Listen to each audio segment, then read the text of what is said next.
तर नमस्कार मंडळी, संध्या रेसिपीमध्ये तुमच्या सगळ्यांचं खूप स्वागत आहे। आज आपल्याला पारंपरिक पद्धतीचं घरच्या साईचं तूप कसं काढायचं तेच आपण या व्हिडिओमध्ये पाहणार आहोत। ही म्हणजे 15 ते 20 दिवसापासूनची आहे। त्यात फक्त सुरुवातीलाच मी एक पोहे खायचा चम्मच दही घालून घेतलं होतं। याच पद्धतीने आपल्याला तूप काढून घ्यायचे। पारंपरिक पद्धत आहे त्यामुळेच मी मातीचं भांडं वापरलेलं आहे। तुम्ही मिक्सरचं भांडंही वापरू शकतात किंवा मातीचं भांडंही वापरू शकतात तुमच्याकडे असेल तर। तर मी मातीचं भांडं घेतलेलं आहे। त्यात थोडीशी साय घालून घ्यायची, जेवढी लागेल आपल्याला म्हणजे आपल्याला हलवता येईल तेवढीच आपल्याला साय घालून घ्यायची। आपल्याला रईच्या साहाय्याने हे लोणी काढून घ्यायचे। पूर्वी आमची आजी याच पद्धतीने तूप काढायची आणि आम्हीही तिला मदत करू लागायचो। म्हणजे मोठा माठ आणि मोठीच रई राहायची, त्याला दोरी लावून दोरीच्या साहाय्याने वळून सनी आम्ही तिला लोणी काढून घ्यायचो। खूप मजा वाटायची तेव्हा, पण पूर्वीचे दिवस आता राहिलेच नाही। प्रत्येक जण आता बीटरच्या साहाय्याने किंवा मिक्सरमध्ये तूप केला जाते। म्हटलं चला आज आजीचीच रेसिपी तुमच्यासोबत शेअर करावी म्हणून मातीच्याच भांड्यामध्ये मी तूप काढत आहे। हा व्हिडिओ तुमच्यासोबत शेअर करत आहे। तर मी सोया घालून घेतली त्यामध्ये आणि रईच्या साहाय्याने आपल्याला एकाच दिशेने फिरून घ्यायचे। त्यात मी थोडंसं थंड पाणी घालून घेणार आहेत। तुम्ही माठातलंही वापरू शकतात, कारण थंडीचे दिवस आहे ना आता, त्यामुळे माठातलं पण पाणी थंडच असते आपलं। तुम्ही माठातली पाणी वापरू शकतात। आपल्याला रईच्या साहाय्याने एकाच दिशेने आपल्याला फिरून घ्यायचे। त्याने आपल्याला लोण्याचा गोळा हा पटकन बाहेर येतो। आधीमध्ये आपण रई वरण लोणवतो त्याच पद्धतीने तुम्ही करू शकतात, म्हणजे लोणी काढायला आपल्याला सहज सोपं जातं। एकाच दिशेने फिरून घ्यायचं आहे आणि त्यात थंड पाणी घालून घ्यायचं। तुम्ही हवं असल्यास त्यामध्ये बर्फाचे तुकडे घालू शकतात किंवा थंड पाणी घालू शकता। मी अर्धा ते 1 तासासाठीच फ्रीजमध्ये थंड पाणी ठेवलं होतं आणि तेच घालून घेतलं आहे। तुम्ही पाहू शकतात एकाच दिशेने आपल्याला फिरून घ्यायचं आहे। जरा वेळ लागतो पण रिझल्ट आपला खूप छान येतो। आधी तुमच्यासोबत मी तुपाची रेसिपी तुमच्यासोबत शेअर केली होती, पण ते मिक्सरमध्ये केली होती आणि कुकरमध्येच त्याचं लोणी काढून तूप तयार केलं होतं। पण बऱ्याच जणांच्या कमेंट्स आल्या की ताई त्याला लोणी म्हटल्याच जात नाही, ते लोणी नाहीच आहे, कारण तूप नाहीच आहे।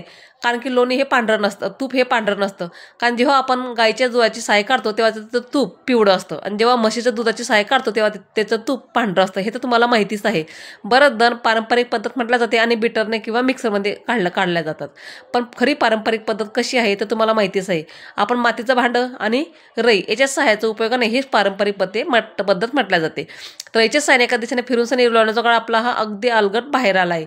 म्हणजे काहीच वेळ लागणार नाही आपल्याला आणि थोडासा वेळ तर लागणारच आहे, पण व्हिडिओची आम्हाला मर्यादा असते किती मिनिटाचा आपल्याला व्हिडिओ करायचा, म्हणून तुम्हाला असं हे दाखवत आहे। तर आपल्याला जरा वेळ लागणार। हे प्रोसिजर करायला मला पूर्ण 40 ते 45 मिनिटं गेले आहेत, कारण माझी 15 ते 20 दिवसाची साय होती ना, त्यामुळे मला वेळ गेलाच आहे। तर लोण्याचा गोळा आपला पांढरा शुभ्र निघून आला। फक्त एकाच दिशेच्या साहाय्याने आपल्याला रई फिरून घ्यायची, त्याने गोळा हा अलगत आपला बाहेर निघतो। आता हे लोणी म्हणजे उरलेलं जे ताक आहे, दूध, ते आपल्या एका भांड्यात काढणार आणि त्याचा पण आपल्याला इथं उपयोग करायचा आहे। आता जे राहिलेलं साय होती ते सुद्धा आपल्याला त्या मातीच्या भांड्यात घालून घ्यायचे आहेत आणि त्या पद्धतीनं आपण आधी लोणी काढलं होतं त्याच पद्धतीनं आपल्याला बाकीचं राहिलेले लोणी ते काढून घ्यायचे। रईच्या साहाय्याने एकाच दिशेनं फिरून घ्यायचं आहे, आधीमध्ये वरण लोणवतो त्याच पद्धतीनं लोणून घ्यायचं आहे, म्हणजे पटकन आपल्या लोण्याचा गोळा हा बाहेर येतो। जर आपल्याला वेळ लागतो पण रिझल्ट खूप छान येतो आणि सुगंधही आपला खूप छान लागतो मातीच्या भांड्यात केल्यामुळे। तुम्हाला माहितीच असेल, पण मिक्सरच्या भांड्याची टेस्ट आणि मातीच्या भांड्यात केलेली टेस्ट जरा वेगळीच आहे। त्यामुळे मी त्यात थोडंसं बर्फाचे तुकडे घालून घेणार आहे। त्याने काय होणार, लोण्याचा गोळा हा पटकन बाहेर येणार। पांढरं शुभ्र आपलं लोणी तर तयार झालं आहे। तुम्ही पाहू शकतात आता किती पांढरं शुभ्र तूप दिसत आहे, लोणी दिसत आहे आणि आपले भांडेही कमी पडतात। फक्त मातीचं भांडं जेवढं आणि ज्या भांड्यात आपण तूप काढणार आहोत ते भांडं, म्हणजे 2 ते 3-4 भांडे पडतात आपले। जास्त भांडे घसत बसायची गरज नाही, आपला वेळ पण खूप जातो, कारण चिकट भांडे असतात आपल्याला। फक्त 2 ते 3च भांडे आपले इथं पडतात। तर ज्या भांड्यात मी कढईमध्ये आधी लोण्याचा गोळा काढून घेतला होता की आपल्याला तूप काढायचं आहे ज्या कढईमध्ये, त्याच कढईमध्ये आपल्याला पूर्ण लोणी काढून घ्यायचं आहे आणि जे हे राहिलेलं दूध आहे त्याचा पण आपल्याला इथं उपयोग करायचा आहे।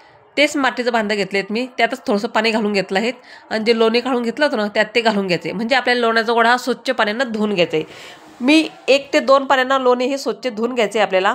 मी व्हिडिओमध्ये एकाच पाण्यानं धुवून दाखवणार आहेत, पण हे खरं तर आपल्याला 2 ते 3 पाण्यानं स्वच्छ धुवायचे आहेत, कारण त्याला आंबटपणा असतो। आपण खूप दिवसाची साय साचवलेली असते, त्यामुळे त्याला आंबटपणा जाण्यासाठीच आपल्याला स्वच्छ पाण्यानं धुवून घ्यायचे ते। आणि सुगंधही आपला खूप छान येतो आपला तूप तयार झाल्यानंतर, म्हणून आपल्याला पाणी हे 2 ते 3 पाण्यानं स्वच्छ धुवून घ्यायचे। तुम्ही पाहू शकता पांढरा शुभ्र आपल्या लोण्याचा गोळा इथं तयार झालेला आहे। त्याचं पूर्ण पाणी निथळून घ्यायचं आहे आणि ज्या कढईमध्ये मी तूप काढणार आहे त्याच कढईमध्ये मी लोण्याचा गोळा ठेवला आहे आणि जे उरलेलं दूध आहे त्याचा सुद्धा आपल्याला इथं उपयोग करायचा आहे। या दुधापासून आपण पनीर तयार करणार आहोत। तर गॅस पेटवून घ्यायचं आहे आपल्याला। त्यात जे तूप काढणार आहेत, लोणी काढायचं आहे आपल्याला लोण्यापासून तूप, ते कढी मी त्यात ठेवली आहेत गॅसवर. आणि जे उरलेलं दूध आहे त्यात मी थोडंसं व्हिनेगर ॲड करणार आहे. तुमच्याकडे व्हिनेगर नसेल तर तुम्ही लिंबूही वापरू शकतात किंवा व्हिनेगरही पण वापरू शकतात. यात मी अर्धी वाटी व्हिनेगर घालून घेणार आहेत, गॅसवर ठेवून घेणार आहेत. आपल्याला हे 5 ते 10 मिनटं जाणारच आहे. इथं लोणी पण आपलं, तूप पण आपलं तयार होतं आहे लोण्याचं. तो गोड आहे, जरा वेळ लागणार याला आटवायला. जसं आपलं हे पांढरपणा कमी होईल त्याचा, तसं आपलं लोणी इथं खाली तयार होईल. आपल्याला मिडियमच गॅस करायचा आहे ना, आधीमध्ये हलवत राहायचे त्याला, म्हणजे खाली ते आपलं लोणी काळपट होणार नाही, म्हणजे खाली जळणार नाही. तर व्हिनेगर टाकल्यामुळे आपलं दूध हे पटकन फाटलं आहेत. तुम्ही पाहू शकता त्याचे गोळे व्हायला सुरुवात होत आहे. म्हणजे फेकून देण्यापेक्षा तुम्ही ताकही वापरू शकतात कढीसाठी किंवा पनीर पण वापरू शकतात. म्हणजे तुझी भाजीही करू शकतात आणि पराठेही करू शकतात पनीरचे. खूप छान लागतं मुलांना पनीरचे पराठे. म्हणून मी इथं दूध पूर्ण फाळून घेतलं आहे व्हिनेगरनं आणि आपल्याला पूर्ण ते थंड होऊ द्यायचं आहे. थंड झाल्यानंतरच आपल्याला हे सुती कपड्यामध्ये गाळून घ्यायचं आहे. तर आपलं तूप पण इथं तयार होतं आहे. तोपर्यंत इकडे आपलं दूध हे थंड झालेलं आहे, फाटून झालेलं.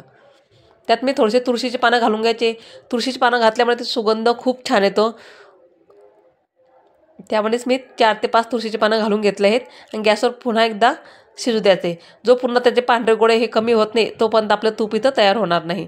जसजसे आपले पांढरे गोळे तयार होतील तसं आपलं तूप तयार होईल. आणि फेस पण यायला लागला आहे आपल्या तुपाला. अगदी आपल्याला थोडंसं तपकिरी रंग, या गोळाचा तपकिरी रंग होईपर्यंतच आपल्याला गॅसवर शिजू द्यायचं आहे. जास्त वेळ शिजत बसू नका, तर खूप काळपट होईल त्याचा आणि तुपाचंही करपट वाशील.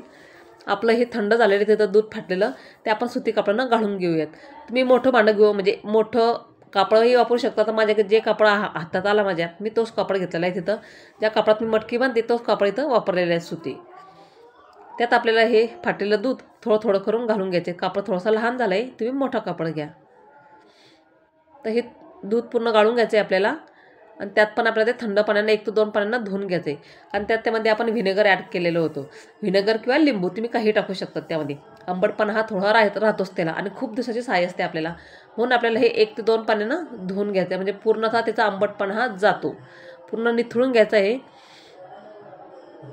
म्हणजे खालचं पाणी ते टाकून द्यायचं. त्याचा आपल्याला काहीच उपयोग होत नाही, पण आपण ते टाकून देणार आहोत. आणि जे पनीर होतं ते आपल्याला स्वच्छ पाण्यानं धुवून घ्यायचं आहे आंबटपणा जाण्यासाठी. धुतल्यानंतर ते पिळून घ्यायचं आणि घट्ट आपल्याला ते बांधून घ्यायचं. हे फार जास्त वेळ आपल्याला बांधून ठेवायची गरज नाही. फक्त अर्धा ते 1 तासासाठीच आपण ते बांधून ठेवू शकतो. म्हणजे आपलं पनीर इथं तयार होते. आपल्याला एखादी जड वस्तू असेल, खलबत्ता किंवा काही, तुम्ही त्यावर ते ठेवू शकतात. म्हणजे आपलं तूप पण इथं थंड झाले. तिथं खाली बघू शकता आपलं त्या गोळ्यांचा तपकिरी रंग आला आहे. आणि त्या तपकरी ते बेरी ज्याला म्हणतात त्याचाही आपल्याला उपयोग करणार आहे. म्हणजे ते बेरी खायलाही खूप छान लागतं. थंड झाल्यानंतर आपल्याला तूप हे चाळणीनं गाळून घ्यायचे. पिवळंपणा असं तुपाला आहे, म्हणजे झाल्यानंतर हे थंड पांढरं दिसणार आहे. कारण म्हशीच्या दुधाचं तूप आहे साईजचं, त्यामुळे जरा पांढरं दिसणार आहे. आणि बघू शकतात पातळ असल्यामुळे थोडंसं पिवळंपणा हा आला आहे. आणि जे बेरी उरलेली आहे त्याचाही आपल्याला उपयोग करायचा येतं. त्या बेरीमध्ये चपाती चुरून त्यात गूळ घालून अशीही खूप छान लागते खायला. आमच्या मुलांना काय मिस्टरांनासुद्धा या बेरी आवडतं. तूप आणि चपाती चुरून गूळ घालून खूप छान लागतं. अशी तुम्ही पण असेच याच पद्धतीनं खातात का? तर आमच्या इथं मुलांना खूप आवडतं. ते बेरीचं आपण इथं चुरून खाण्यासाठी साईडला पण ठेवून देणार आहोत. आणि तुम्ही पाहू शकता खाली आपलं तूप इथं तयार झालेलं आहे. हे पूर्णतः आपल्याला थंड होऊ द्यायचं आहे. थंड झाल्यानंतर सुद्धा तुम्हाला तूप दाखव त्याचा रंग कसा आलेला आहे. तर पाहू शकता आपलं तूप इथं पूर्ण थंड झालं आहे आणि असं रवाळ आपलं तूप इथं तयार झालं आहे. आणि कलर पांढरा आलेला आहे, कारण म्हशी दुधाची साय आहेत ना, म्हणूनही पांढरं दिसणार आहेत. तर उरलेल्या दुधापासून आपण जे बांधून ठेवलं होतं त्याचं पनीर पराठ्यासाठी पनीर पण आपलं इथं तयार झालं आहे. म्हणजे आपली साय पण तयार झाली, त्याचं लोणी काढलं, लोण्यापासून आपण तूप तयार केलं आणि त्या उरलेल्या दुधापासून पराठ्यासाठी पनीर तयार झालं. तर आजचा व्हिडिओ तुम्हाला कसा वाटला नक्की कमेंट करून सांगा. व्हिडिओ आवडल्यास लाईक शेअर करा. तोपर्यंत बाय बाय.